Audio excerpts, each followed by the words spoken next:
दोस्तों नमस्कार, मैं हूँ DS रावत, आपका मोटिवेशनल कोच। अमर उजाला के आज के संस्करण में एजुकेशन एंड करियर कॉलम के अंदर टॉम्स चारमोरी प्रेमूजिक हार्वर्ड बिजनेस रिव्यू से एक बहुत अच्छा आर्टिकल प्रकाशित हुआ है। सिर्फ आदेश देना, नेतृत्व नहीं। लीडरशिप के ऊपर एक बहुत ही सुंदर आर्टिकल है, इसलिए मैंने सोचा कि मैं इसको आपके सामने प्रस्तुत करूं। टॉमस प्रेमजुक लिखते हैं कि प्रभावी नेतृत्व केवल टीम को सिखाता नहीं बल्कि उससे सीखने के लिए भी हरदम तैयार रहता है। यानी एक अच्छे लीडर को न केवल दूसरों को सिखाना बल्कि स्वयं भी सीखने के लिए सदैव तैयार रहना चाहिए। आइए आर्टिकल को पढ़ते हैं। उसमें लिखा है, अक्सर हम अच्छे लीडर्स को सिर्फ आदेश देने के वाला ही मान लेते हैं, लेकिन सच्चाई ये है कि सबसे अच्छे लीडर पहले अच्छे अनुभवी भी होते हैं। वे सिर्फ पद के बल पर नेतृत्व नहीं करते बल्कि दूसरों की बात ध्यान से सुनते हैं, लगातार सीखते रहते हैं और अपने अहंकार से ऊपर टीम के लक्ष्य को रखते हैं। ऐसा लीडर विनम्र होता है और मिलकर काम करने को महत्व देता है। इस वजह से लोग उन पर भरोसा करते हैं और उनके साथ सहयोग करना चाहते हैं। इससे ये समझ आता है कि अच्छा नेतृत्व केवल आगे चलने वाले का ही नाम नहीं है बल्कि ज़रूरत पड़ने पर सही तरीके से साथ चलने वाले का भी नाम होता है। वो आगे लिखते हैं कि फैसले सामूहिक हित के लिए लें। तो महान लीडर स्वयं को केंद्र में नहीं रखते बल्कि किसी बड़े उद्देश्य, विचार या अपनी टीम की सेवा को आगे रखते हैं। उनका नेतृत्व मैं से नहीं बल्कि हमसे चलता है, इसलिए उनके फैसले निजी लाभ के बजाय सामूहिक हितों पर आधारित होते हैं। जब लीडर का लक्ष्य पद, पहचान और प्रशंसा नहीं बल्कि उद्देश्य की पूर्ति होता है तो उसमें विनम्रता स्वाभाविक रूप से आ जाती है। ऐसे लीडर दूसरों की बात को सुनते हैं और टीम को आगे बढ़ने का अवसर देते हैं। विनम्रता से सीखें।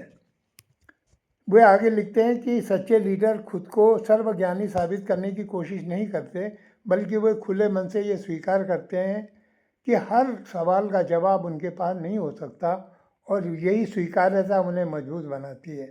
ऐसे लीडर दूसरों की बात सुनते हैं, उससे सीखते हैं और उनकी विश्लेषण को वो महत्व देते हैं, क्योंकि वे जानते हैं कि सामूहिक ज्ञान से ही अच्छे निर्णय लिए जा सकते हैं। इस सोच के कारण वो टीम में उनका विश्वास बढ़ता है और लोग खुलकर उनसे अपने विचार शेयर करते हैं। इससे नेतृत्व और अधिक प्रभावी और संतुलित हो जाता है। अच्छा लीडर विश्वास का निर्माता होता है। टॉमस लिखते हैं कि जब लीडर दूसरों के लिए तय किए गए मानकों का स्वयं ईमानदारी से पालन करते हैं तो ज़रूरत पड़ने पर वो सहायक की भूमिका भी निभाने के लिए से पीछे नहीं हटते। वे अपने आचरण से उदाहरण प्रस्तुत करते हैं और उनका व्यवहार शब्दों से अधिक प्रभावशाली होता है। इससे टीम को ये संदेश मिलता है कि नियम सभी के लिए समान है। इसी निर्भरता और सहयोगी दृष्टिकोण के कारण लोगों का उन पर भरोसा बढ़ता है और नेतृत्व की विश्वसनीयता मजबूत होती है। अच्छे लीडर के लिए बहुत ज़रूरी है कि वो अपने दिमाग में दूसरों के दृष्टिकोण को भी जगह दे। वो अपनी बात को आगे न रखे बल्कि औरों की बात को भी सुने। अच्छा लीडर आज्ञा पालन करने की अपेक्षा नहीं करता बल्कि वो टीम से खुलकर अपनी बात रखने के लिए उनसे अपेक्षा करते हैं। वे साहसी और असहमति का स्वागत करते हैं और कभी कभी अलग और विविध दृष्टिकोण भी बेहतर सोच और सही निर्णयों को नींव रखते हैं। तो जब लोग बिना डर के अपने विचार और सवाल उनके सामने रख पाते हैं तो नेतृत्व एक तरफा आदेश नहीं रहता बल्कि विचारों और प्रभावों का दो तरफा प्रभाव बन जाता है, जिससे संगठन अधिक सशक्त और नवाचारी हो जाता है।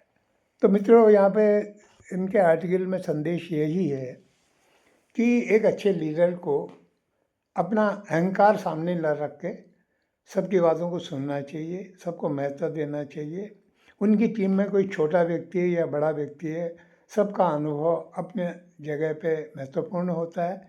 इसलिए लीडर को हमेशा विनम्रता के साथ सबकी बातों को सुनना चाहिए, उन पर विचार करना चाहिए और उसके बाद सामूहिक निर्णय लेने चाहिए। जब सामूहिक निर्णय होते हैं तो हर व्यक्ति उस निर्णय पर कार्य करने के लिए तत्पर रहता है और उससे जो भी परिणाम निकलते हैं उनको स्वीकार करता है, क्योंकि वो जानता है कि उस निर्णय में उनकी भी सहभागिता थी। इसलिए टीम के साथ मिलकर चलें और सबके विचारों को स्थान दें। ये वाकई हम सब के लिए और जूनियर लीडर्स जो नए नए लीडर बन रहे हैं उनके लिए बहुत महत्वपूर्ण है, क्योंकि आजकल ये देखा गया है कि अधिकांश लोग अनुभव की तो कमी होती है, लेकिन उनकी शिक्षा बहुत अधिक होती है और वो अपनी शिक्षा का अहंकार इतना अधिक वो दिखाते हैं कि दूसरे अपनी टीम के उन लोगों के जो कि उनसे शायद कम पढ़े लिखे हों लेकिन ज़्यादा अनुभव है, उनकी बातों को ज़्यादा ध्यान नहीं देते। धन्यवाद बहुत बहुत समय देने के लिए। नमस्कार।